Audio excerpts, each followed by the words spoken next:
ওই একটা দুইটা করে ঘুমের ওষুধ কিনা, তারপর খেয়ে ঘুম দাও। তোমার ঘুম দরকার। কেউ কেউ বলে যে ইদানিং সময় ভালো ভালো স্বপ্ন দেখছো না। একটা ভালো ছেলে অস্ত্র জমা দিচ্ছে কিন্তু ট্রেনিংটা ভালো নাই, এটা প্রমাণ করে দিয়েছ। কার কলিজা সিরবা কি এই ছেলে কি? দেখেন, আমি সার্জিসে আমার খুব পছন্দের একটা ক্যারেক্টার ছিল। আমার চ্যানেলে এখনো ভিডিওটা আছে। 5ই আগস্টের পর যখন আমরা দেখলাম যে এই সরকারের উপদেষ্টা পরিষদ গঠন করা হলো, তখন আমি ভাবছিলাম সেখানে সার্জিস থাকবে, হাসনাত থাকবে। তো সার্জিসে যখন নিল না, তখনই আমি প্রথম বলছিলাম যে সার্জিসকে নিয়ে অন্য একটা প্ল্যান আছে, একটা রাজনৈতিক দল লঞ্চ করা হবে। আর এই ছেলে এত বাকপটু বা কথা জানে, ভবিষ্যতে সেই দলটার রাজনৈতিক নেতৃত্বে সে আসবে, পাশাপাশি হাসনাতও আসবে। ভিডিও রয়ে গেছে চ্যানেলে, দেখে নিন।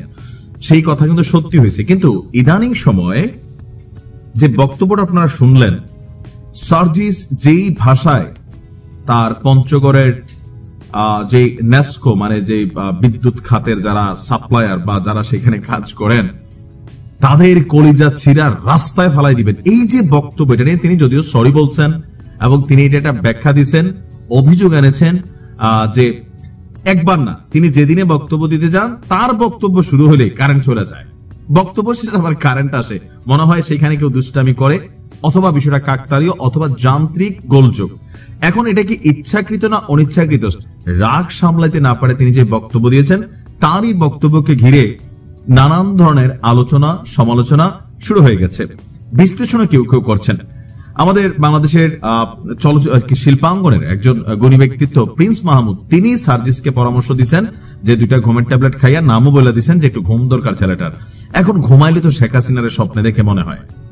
কারণ অন্য দলের অন্য নেতা কর্মীরা কি করছে, নাহিদ ইসলাম কি করছে ফ্যাক্ট না, কিন্তু হাসনাত এবং সার্জিস তাদের মধ্যে একটা ভয় সবসময় কাজ করে। কারণ তারা এতটা জি ভাই বললে হাসনাত যেরকম কথা বলছে, বা সার্জিস বঙ্গবন্ধু নিয়ে লোল টোল ফালাই, এখন বঙ্গবন্ধু নিয়ে আবার একই সার্জিস যখন কথা বলে, তখন মানুষের কাছে কিন্তু দ্বিচারিত একটা চরিত্র তৈরি হয়ে গেছে সামহাও।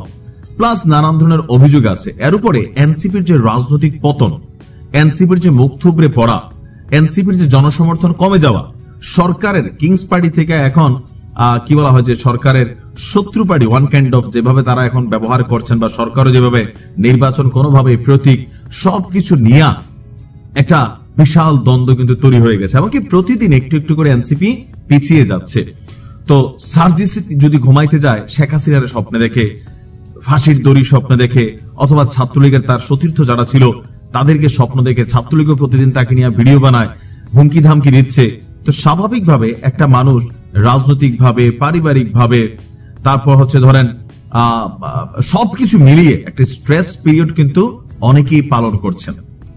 আর এই পালনের মধ্যে তো একজন দুষ্টামি করে লিখছে, স্বপ্নে শেখ হাসিনার দেখাই সার্জিস আসলে তার মাথাটা ইদানিং ঠিক থাকে না, যে আওয়ামী লীগ ফিরলে কি হবে। এর মধ্যে প্রধান উপদেষ্টার এক বক্তব্যকে কেন্দ্র করে তোলপাড় হয়ে গেছে।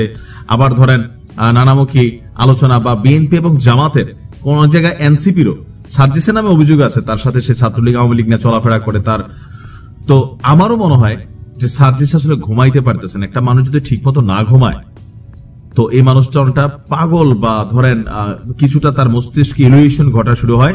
কারণ একটা জিনিস যখন আপনি কন্টিনিউ ভাবেন, আবার সেই পরিবেশটাই তৈরি হচ্ছে, আপনি পালাবেন কোথায়? এই যে বিদেশে মাহফুজের সাথে যা ঘটছে, আক্তারের সাথে যা ঘটছে, কখনো যদি অন্য পরিস্থিতি খারাপ, উপদেষ্টা নাকি চলে যাবে, শেখ হাসিনার ফোন কল ভাইরাল হচ্ছে, তো এই ছেলেগুলা তো ভাই স্ট্রেস নিচ্ছে, এটা সত্যি। তো স্বাভাবিকভাবে ঘুমাইতে পারতেছে না। আর যদিও ঘুমায়, শেখ হাসিনার স্বপ্ন দেখে, বা আওয়ামী লীগ যুবলীগের অনেকেরই হয়তো স্বপ্নে সে দেখে, এই ভয়টা খুব স্বাভাবিক। তবে আমারও মনে হয় সার্জিদের একটু ঘুমটুম দরকার। আর এই যে কলিজা ছিঁড়া ফালাই দিবা, তুমি যতই বক্তব্য এখন একটা কাউন্টারে দাও বাবা, মানুষের কাছে কিন্তু ওই যে সাবেক ছাত্রলীগ ফিলিংসটা যে তোমার ভিতরে কোন লেভেলে বসবাস করে বিভিন্ন সময় বোঝা যায়। কিন্তু এইবার যেটা করছো, এটা তো বাবা শেখ হাসিনা তো এই ভাষায় কথা বলে নাই, বলছে শেখ হাসিনা কি বলছে যে কলিজা খুল্লা ফালাই দেব। তোমাদের হাতে ক্ষমতা গেলে তোমরা দেশের মানুষের কলিজা মন পছন্দ না হলেও মবের মাধ্যমে খুইলা ফেলো, অপারেশন করে খুইলা ফেলো। পাবলিক কিন্তু এখন এরকমই মনে করছে অনেক ক্ষেত্রে যে ভাই আর যাই হোক, বিএনপি ক্ষমতায় যাক, জামাত যাক, এনসিপি ওয়ালাদের ক্ষমতায় নেওয়া যাবে না, কারণ এদের প্রত্যেকের বক্তব্যই কাছাকাছি লেভেলের।